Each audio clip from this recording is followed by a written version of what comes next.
Bonjour à tous, je m'appelle Thibaut Nguyen de Cossette, donc je suis directeur commercial de la société Participe et je suis aujourd'hui là pour vous parler de la distribution digitale des producteurs de produits financiers aux épargnants. Donc dans un premier temps, je vais vous présenter très rapidement notre activité et ce qu'on fait. Ensuite, on va rentrer dans le vif du sujet en présentant les enjeux, les attentes des acteurs, les interactions, les solutions, les écueils qu'ils rencontrent. Et enfin, j'illustrerai notre propos par deux cas d'usage qu'on a expérimenté dans notre société pour le compte de nos clients. Un cas d'usage qui concerne la distribution de SCPI, d'une part, et d'autre part, la distribution d'assurance vie. Si vous avez des questions, j'essaierai d'être relativement bref pour laisser peut-être 2-3 minutes à la fin pour que vous puissiez intervenir. Alors, quelques mots sur notre société. Donc, Participe a été créé en 2013, il y a 10 ans. On est aujourd'hui 45 collaborateurs et on est une fintech française labellisée Finance Innovation.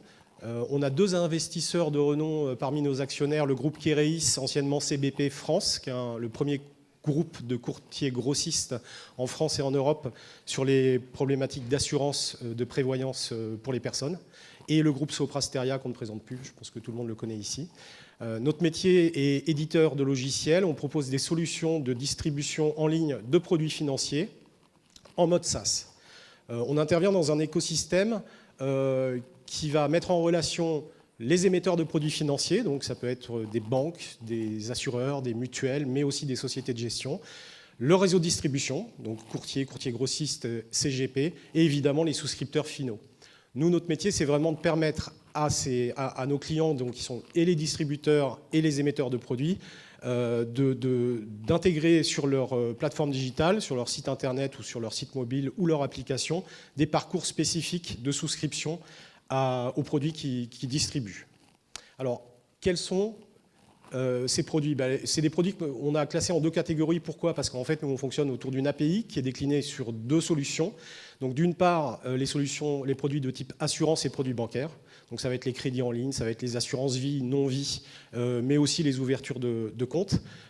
Et d'autre part, plutôt pour les sociétés de gestion, les produits d'investissement, comme des SCPI, des fonds cotés, du private equity typiquement, des fonds UCITS et des titres obligataires. Je vous propose maintenant de voir quelles sont les attentes de ces acteurs-là. Finalement, c'est les attentes d'un peu tout le monde, hein, que ce soit le souscripteur en bout de chaîne jusqu'à l'émetteur de produits, c'est-à-dire avoir beaucoup plus de rapidité dans l'exécution de leurs tâches, que ce soit le courtier pour accompagner son client souscripteur dans son processus, que ce soit l'émetteur pour pouvoir gérer la remontée des datas et des informations au sein de ses propres systèmes d'information, et évidemment le distributeur et le souscripteur pour le souscripteur qui s'attend à ne pas avoir prendre 4 rendez-vous ou passer plusieurs heures pour réaliser la souscription à un produit financier. Les écueils rencontrés par ces différents acteurs, ils sont de plusieurs ordres. Aujourd'hui, on a typiquement du côté des émetteurs une problématique sur la démultiplication des interfaces et des remontées d'informations sous différents formats. En travaillant avec tel réseau de courtiers ou tel CGP, on va avoir l'ensemble du bulletin de souscription à un produit qui va être envoyé par email, ou qui pour un autre va pouvoir nous faire des connexions en API, et d'autres mettre en place des webbooks, parfois même des liasses qu'on va recevoir par la poste. Donc ça, c'est un vrai problème pour la gestion des émetteurs, des producteurs de produits financiers, à la fois dans le temps de traitement et dans les ressources dédiées. Il y a aussi une problématique qui est propre à leur métier, c'est la mise à jour des produits. Évidemment, les produits peuvent, selon des contraintes légales, évoluer. Et donc, il y a toute la diversité des relations vis-à-vis de leur réseau de distribution va démultiplier, évidemment, la charge et la complexité de la mise à jour de ces produits, à l'instar du fait d'onboarder en fait, dans son réseau de distribution de nouveaux courtiers. Donc tout ça démultiplie, c'est des véritables écueils que rencontrent les producteurs et les émetteurs de produits financiers. Chez les distributeurs, c'est un petit peu le même principe. Aujourd'hui, vous pouvez avoir un CGP qui va distribuer plusieurs assurances vie et systématiquement qui va devoir se connecter sur X extranets différents pour pouvoir déverser l'ensemble du bulletin de souscription de son client. Donc c'est beaucoup de temps pour les courtiers et ce n'est pas forcément toujours les bons formats. Pour sa gestion, c'est beaucoup de charges.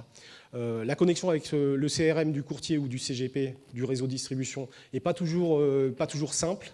les connexions ne sont pas forcément évidentes, donc ça aussi c'est un problème de saisie manuelle de leur côté, donc de démultiplication des erreurs possibles de saisie manuelle.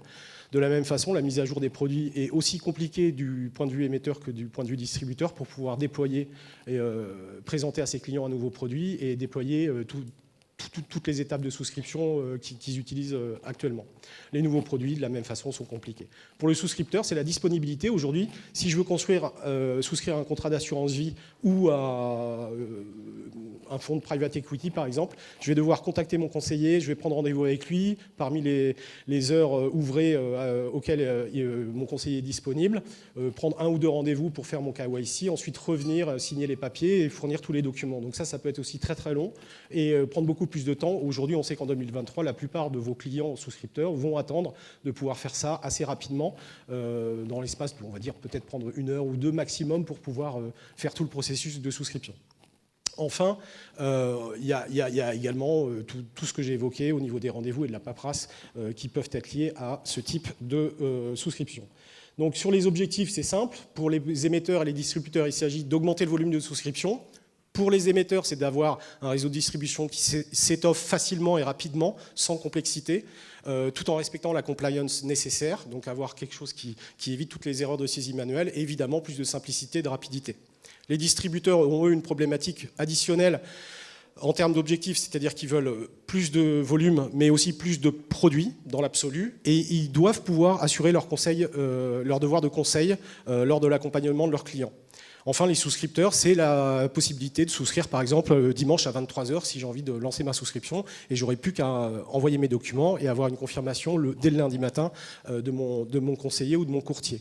Donc tous ces éléments-là vont pousser une solution, nous, qui nous semble celle dans laquelle on croit, parce qu'on l'a constituée, c'est-à-dire une solution digitale qui va permettre de fournir une interface unique pour ces 3 acteurs-là, à partir de laquelle tout va être formaté selon un standard qui sera partageable à la fois par l'émetteur, par le distributeur, mais aussi par le client.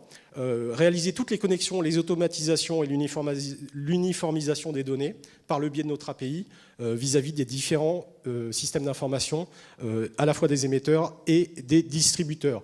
Un petit mot sur l'évolutivité qui est extrêmement importante parce que souvent quand on onboard un nouveau produit, quand on crée un nouveau produit dans une interface existante, quand on fait quelque chose de maison c'est un peu compliqué. Là on a une solution en fait qui permet très facilement de recréer des produits qui vont être directement mis à disposition du réseau de distribution. Donc aujourd'hui, nous, on décline notre API sous 2 formes. Une forme qui va s'adresser plutôt au marché bancaire et assurantiel, ainsi qu'à leur réseau de distribution, courtier et courtier grossiste, qui s'appelle Participe Plug, et qui va concerner ce qui va nous intéresser aujourd'hui, plutôt l'assurance vie. Participe Finstore, pour sa part, s'adresse aux sociétés de gestion et au réseau de distribution, CGP, pour des produits d'investissement de type fonds, cotés, non cotés, private equity, SCPI et titres obligataires.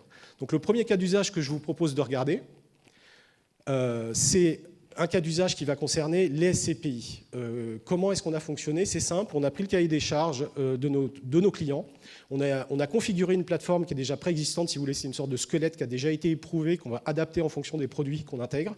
Ensuite, on interface les différents systèmes, donc les systèmes du client et émetteur du produit, donc la société de gestion et le réseau de distribution. S'ils utilisent par exemple Salesforce ou HubSpot, on réalise les connexions pour que tout soit automatisé dans l'interface. On personnalise, on donne la possibilité aux distributeurs de personnaliser tout le parcours pour qu'il y ait une souscription sans rupture de la part du souscripteur entre son site internet et le parcours qu'on attache. Donc c'est vraiment flawless pour le souscripteur et le lancement en ligne peut se faire en quelques semaines. Enfin, le plus rapide qu'on ait fait sur une SCPI, c'est en moins d'1 mois. En fait, la solution était clé en main, était mise en ligne. Donc là, je vous donne l'exemple des SCPI avec une problématique qui a touché 4 de nos clients, mais en fait un petit peu plus. Mais là, on a retenu principalement ceux qu'on a fait pour Arkea, HSBC, AEW, Siloger et Foncière et Territoire. Donc quelle était la problématique? La problématique, c'était de dématérialiser le parcours de souscription, ainsi que la cession des produits d'investissement.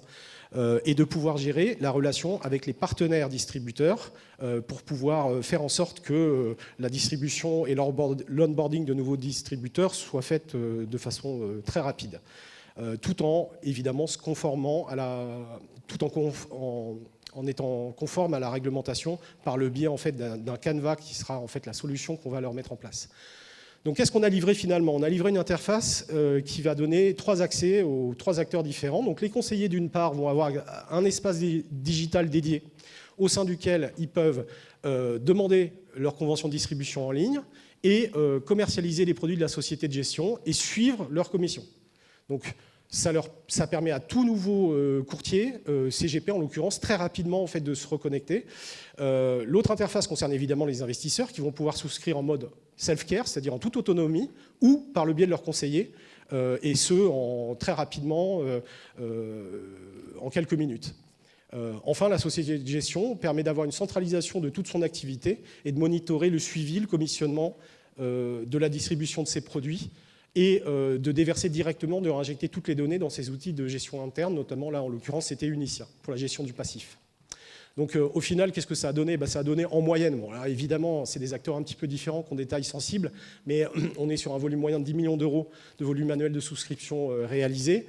50% des souscriptions sont réalisées en ligne par un conseiller, initié par un conseiller, et tous les éléments de signature électronique et de pièces justificatives ont été déposés par le souscripteur. Et on a un taux dont on est assez fier, qui est un taux de 82% de souscription entre le premier écran, le premier champ rempli, et le bouton final qui clique sur envoyer l'ensemble du transfert de contexte au producteur. On a d'autres cas d'usage sur lesquels je ne vais pas revenir. On a le financement de l'apport pour l'acquisition d'un bien immobilier. On a fait du private equity avec Photosol.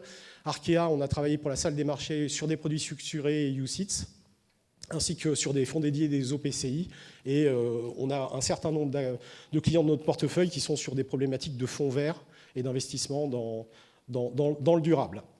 Dernier cas d'usage, c'est l'assurance vie. Donc là, on a travaillé à la digitalisation de l'assurance vie sur Avenir. La problématique, c'était de pouvoir avoir une version digitale du produit et très facilement la proposer à un réseau de courtiers ou à tout nouveau courtier qui souhaite la distribuer. L'idée, c'est que ce soit vraiment sans rupture et que toutes les données remontent directement selon le même format. Et Dieu sait, vous n'êtes pas sans savoir qu'effectivement, entre une assurance classique et une assurance vie, le nombre de champs à remplir est quand même sensiblement différent. La nécessaire rapidité que j'évoquais en début de présentation, et ici prend tout son sens, parce qu'en fait, on se rend compte qu'in fine, il faut moins de 10 minutes pour souscrire en totalité un contrat d'assurance vie via cette plateforme-là.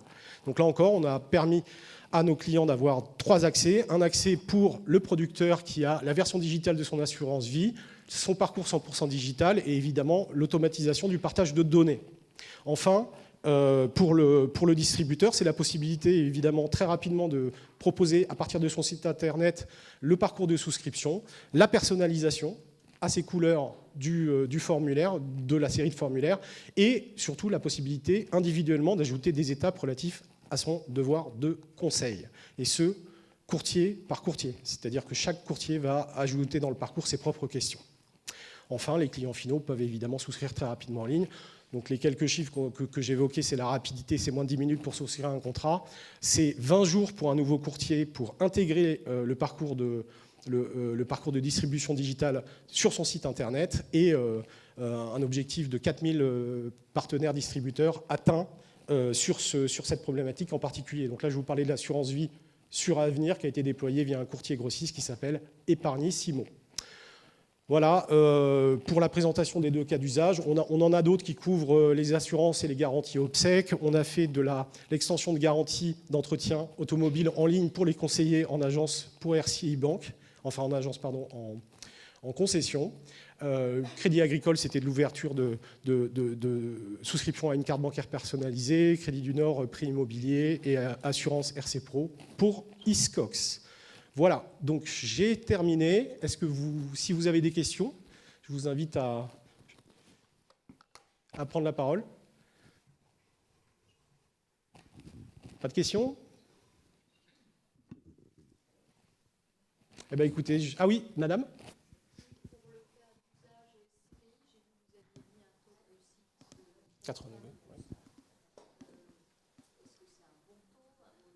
Ah, oui, c'est un bon taux si vous voulez. En fait, le benchmark classique sur les formulaires que vous avez. Alors, il y a 2 parties. Il y a les formulaires de ce qu'on appelle, quand vous allez comparer par exemple des produits d'assurance vie ou des produits d'assurance, vous avez les comparateurs. Donc ça sont des sites internet qui poussent en fait du lead vers votre site. Mais une fois qu'on rentre dans le parcours de souscription, c'est-à-dire qu'on pose les questions qui vont aboutir à un devis, ce qu'on appelle les questions tarifiantes, puis on rentre dans le parcours de souscription, c'est à partir de ce moment-là, c'est-à-dire à l'entrée, à l'arrivée de l'acquisition de l'audience, que vous allez calculer en fait votre taux de transformation entre le premier champ rempli, finalement le formulaire. Et en général, ces taux vont tourner plutôt autour de 40-45%. En moyenne. Alors après, ça dépend du produit, ça dépend de ce que vous achetez, si c'est des rasoirs électriques ou si c'est une assurance vie, évidemment, ça n'a rien à voir. Mais ce taux de transformation est quand même très très élevé, sachant que sur nos expériences et les différents produits qu'on gère, ça varie entre 55% et 82-85%. Donc ça, c'est un des taux les plus élevés qu'on a eu, en l'occurrence.